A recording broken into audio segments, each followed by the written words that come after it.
After the girl followed her date home, the mother thoughtfully prepared food for them. But who would have thought, not long after they ate, the date suddenly rushed into the house and pulled the curtains tightly shut. The girl immediately sensed something was wrong. Sure enough, the next second, she began to feel dizzy and faint. So she frantically grabbed Anna and rushed out of the room. But since the food had been drugged, the two were still taken away. When they woke up, they found themselves trapped in the wilderness. The two hurriedly made noise, trying to call for help. But unexpectedly the thug came back carrying a gun. He kept mocking the two, saying no one would hear their cries for help. The two instantly fell into despair. At this time the gang leader walked over. He discovered the two had been keeping close contact with their uncle, so he forced them to give the safety code, and then replied back in the girl's tone. Just when the girls were completely desperate, a sheriff suddenly appeared. This instantly gave them hope, and they rushed toward him. But the next second, the sheriff put away his gun and wrapped his arm around the thugs. The two instantly realized they were all in it together. Soon the thugs shoved the girls into a shipping container. Not long after, the sheriff walked out of the container. Fortunately, the uncle noticed something abnormal in the text message and hurried to the police station to report. Unexpectedly, they were actually in it together.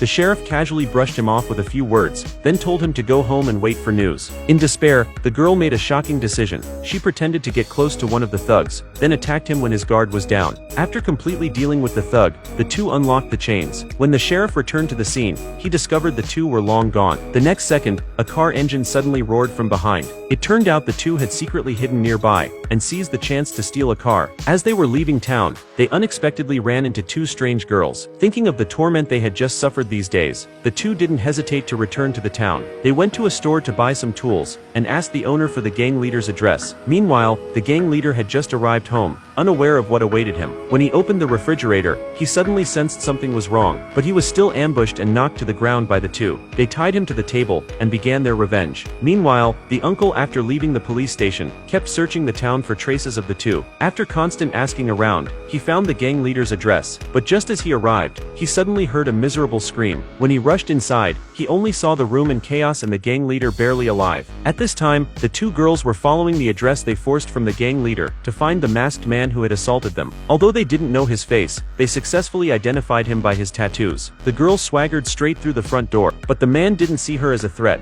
Instead, he kept taunting and humiliating her, but Anna seized the chance to ambush him and knocked him down. The two dragged the man behind a car to finish him. Meanwhile, after finding the gang leader dead, the uncle rushed back to the police station. But unexpectedly, while he was answering the phone, the sheriff ambushed him. He brought him back home. Seeing the uncle's furious expression, he felt endless joy. Then he once again brought back the two girls. And just as he was filled with excitement, the two quietly appeared behind him and seized the chance to knock him to the ground. Then they tied the sheriff to a chair and began to toy with him. Soon the sheriff completely broke down, babbling apologies to the two, but in the end they still dealt with him. After finishing everything, the two did not reunite with their uncle. They went straight to the thug's mother's house.